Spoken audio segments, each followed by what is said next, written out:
ESG, number one also, is fundamental in the success of the company first. And the success of the company means the success of the CFO. So they are intertwined. I should not be seeing ESG as one nice to have. Like it's a marketing battle cry, but really it is a strategy to succeed.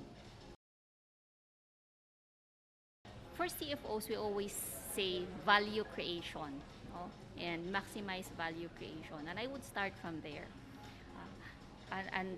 There's value creation, and then there is ESG, and then there is CFO results and company results. Okay, the first one, this is kind of being a finance person, I would want to put a framework into it. So how do you maximize value creation for the company? Of course, I would start with, if I have to draw, Alan, this one is long term and the short term, the internal and the external.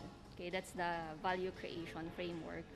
And how do I start? What are my internal needs, and vis-a-vis the external also, the short term and then the long term. And based on that framework, I will also match with what are the drivers of ESG or sustainability. Okay, for instance, okay, the industrialization of our population, the emerging technologies, and based on that one, because I did it actually just recently, what are the specific drivers of sustainability that are applicable to your company on a short-term and a long-term basis, and then you kind of plot it out. And so for you to be able to assess what can I do on a short term, on a long term, what is more important in the internal, how do you protect also from the external pressures, and then there, based on that plotting, then we can maximize share. I take actually a different stance, because ESG and sustainability for me is personally close to my heart. I don't see this as just cost. And recently, yes, I in fact agreed to take it on. In terms of compiling the results, really putting the quantification into it, helping even justify the cost associated with it, because I know, and again, you have to balance the short term and the long term, because as CFO, you are also liable to your shareholders, to your management, to deliver the short term result without also, jeopardizing your long term existence. How do I do that? I support the short term that are not so costly. I mean, bearable, but at the same time, for the long term, the pilot and the pivot is what I do apply. Like for instance, can I state specific example? Okay, so for instance, we wanted to reduce, for example only, electricity cost by 50% by 2030, something like that. So how do you do that? It's a nice vision, right? And everybody's buying to that idea already, but you have to quantify how do we actually measure electricity cost, knowing for instance in the Philippines we have several electricity providers, utility providers. How do you do, because you just usually look at the cost, the kilowatt hour is difficult to measure, but I want to be really true to that reduction of X%, and we have to measure. Personally, I support, like, we invest in a technology, we this year and actually next year, we invest in robotics process automation in such a way that the bill from the electricity providers are automated such that we can really see the kilowatt hours used. It's not like if we have like several hundred stores, we do not have to do it right away, because again, in the metrics that I was explaining earlier, it falls under the long term. But you don't have to do it 2028. It's too short term by then. I can already do it at 2022, 2023. Invest. Hence, I'm not sacrificing my current KPIs. At the same time, the ROI is defendable. For sure, I am a big proponent. There has to be a way, because ESG is not, again, a nice to have initiative. It has to be embedded in your core strategies. Say for instance, how do you embed that one?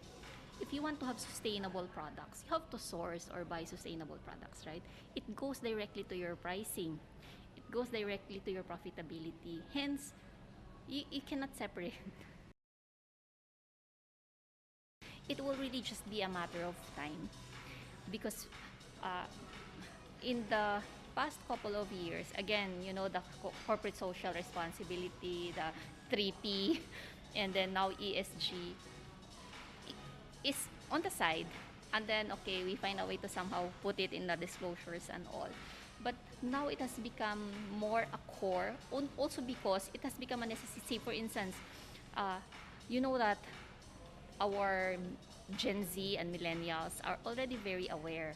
In the recent study, more millennials, even the boomers, in the course of the pandemic, even the boomers and the millennials are high, in terms of percentage, are more willing to buy more sustainable products now, whereas the Gen Z really seeks, and the awareness level is really very high, that even some of these companies may be forced to really adapt because it has become like a selling point. Like even the customers are willing to pay more if they know that you are more sustainable in your practices and in your culture, and hence CFOs should be by matter of necessity, maybe not necessarily right away, but in the next few years.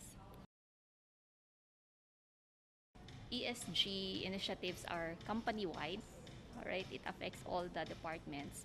And at the same time, not even just within the company, it has to be the further you are, like influence your supply chain, from where you source. The challenge of the CFO there again is the same, or is the same as, because typically we are so focused on our short-term deliverables, and like the product cycle development or the product cycle management is not really very pronounced yet. Like, to what extent will you really influence your suppliers, or to what extent will you really influence your customers is the challenge. But it's again trying to create first a culture of, of ESG within the company. The first one, I think, in this one is because ESG aims nga to quantify, ESG aims to quantify and put measures there, right? And there are quite a lot. That's why the initial reaction is that there's too many, or how can we measure? And and if you really want to be true to that vision, you have to put technology, else it, it will just be on paper.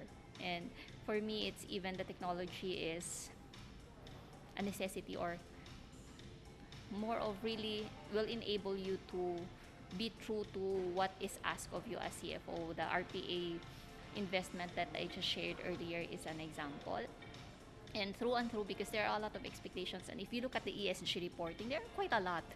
And yes, and if you're talking about, for instance, retail with 1,000 stores, I don't think you will be able to do that, uh, to be able to give justice to that without investing in technology.